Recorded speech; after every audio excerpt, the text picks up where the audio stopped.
Thanks, Austin. Warning signs for the labor market. Tens of thousands of jobs cuts last month is just the latest indication of weakness. The Federal Reserve is watching this very closely ahead of their next decision on interest rates coming next week. National correspondent Atra El-Nashar has more from Washington.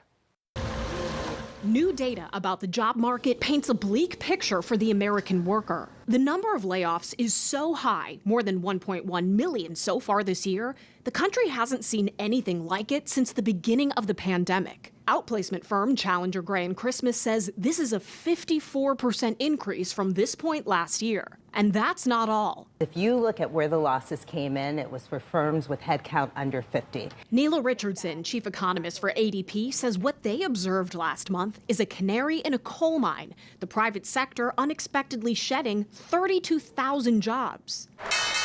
If there's all this bad news about the job market, why isn't the stock market or the White House showing any real concern? That's nailed on a Fed rate cut for next week. Rate cut hopes next week are on the up. Markets certainly pricing in a 1/4 percentage point rate cut. The odds of an interest rate cut when the Federal Reserve meets next week for its final meeting of 2025 have gone up significantly. Now an 87% probability, according to CME FedWatch. This jobs data adds to the case that of the Fed's two mandates, keeping inflation under control and employment high, the latter is now a bigger worry and calls for lower interest rates to buoy economic activity. Even Treasury Secretary Scott Bessent made this rare admission about the economy. Do you think it's weakening right now? I think that certain sectors are, and maybe it goes back to the reason we need interest rate cuts. Even though high inflation is by no means over, more interest rate cuts are expected after President Trump appoints the next Fed chair early next year.